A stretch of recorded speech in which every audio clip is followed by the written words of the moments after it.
in some cheers music to start this off. Who's Norm? Ladies and gentlemen, head coach Troy G. Ward.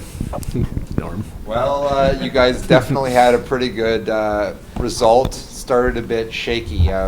What happened to turn it around, give you guys that momentum back? I would say patience. Like we just, we haven't had a really electrifying Wednesday or Thursday this week. We were coming off the road and we're young, trying to figure ourselves out. Coaches too, like because every year you start over when you're a teacher. You never assume like you're just going to pick up. You have new students and you start over. And so we had a different approach to this week. We went hard on Tuesday after getting home Monday, and then we took kind of Wednesday as a kind of an optional day. And then Thursday was kind of lethargic, to be honest with you. We weren't very good. And then this morning wasn't great neither. So I thought we mirrored the early part of the week, the first about 12 minutes there. And then with about 8 minutes left, we kind of got a good push in the first. A little bit of some structure changes in how we played at that particular time. But in general, I thought we just got our legs and we kind of weathered the start. You got obviously a lot of talent from Calgary over the past week. You spoke earlier in the week just about how tough it can be to add all those guys, and got a lot of guys sitting in the back of the bus maybe waiting for these guys to do something. That didn't really seem to be a problem today, did it? No, it wasn't. That's a good point, Dan. Like I felt that the team had good push, and I thought that it was easier for like Schmitty on the backside to play. I thought it was easier for Street and Jones to play. Like I thought we had really good push out of all the lines besides those guys. Those guys obviously got a good first goal out of Streeter, and I thought Schmitty played well. I thought Schmitty played well because Lamb, I thought, had a great game. I thought Lamb really stepped up and played a really nice game and allowed Derek to play the type of game he can play at this level. Obviously, when you looked at him and Streeter in some forms, it was like there's two grown men out there compared to what we looked like maybe a week ago against Milwaukee at home. So it certainly helped our posture for sure.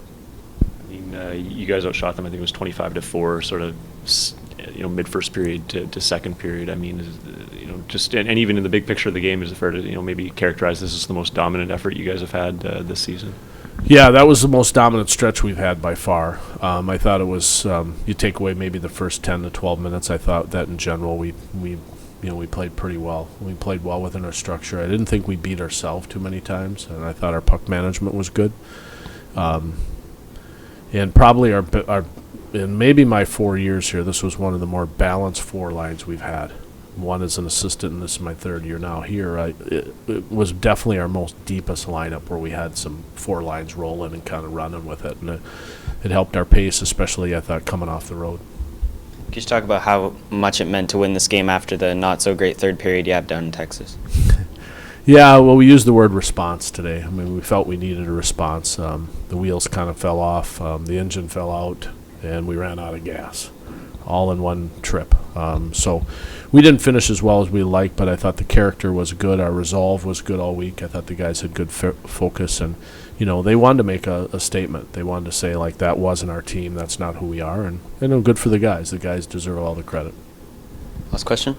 I asked Vera about a sequence in the third period, and he couldn't recall, but I thought it was a turning point where they got the roughing penalty, and then you guys went and took advantage. So instead of a goal, you guys got the goal. How key was that play? And I mean, I don't even know who the defensemen were there, but it seemed pretty turning point worthy to me. It was, because this is a good team we're playing down the hall. Lake Erie's got a nice team, and if it stays 3-2 there, or it changes to go 3-3, obviously it's a different swing. And one of the things that transpired to your questions throughout the night so far have been we're deeper and we seem to have a little bit more of a presence as a team. And I thought it showed, to your point there on the power play, that made a difference. Like, we've had plenty of opportunities to respond to a situation and get a goal to propel us into the lead or break a tie in a lot of the games prior to this, and we haven't been able to do that. This is the first time all year we've actually responded to something where we've kind of put, if you want to call it a nail in the coffin, so to speak, we've been able to at least insert the nail into the coffin a little bit. And so it was very much a turning point in the game. That goes the other way, and it's 3-2, or it stays 3-3, and then they have their power plays obviously down the stretch, and 6-on-4. It's a lot different hockey game. So it was a big part of the game for sure. Great. Thanks, Troy. Thank you.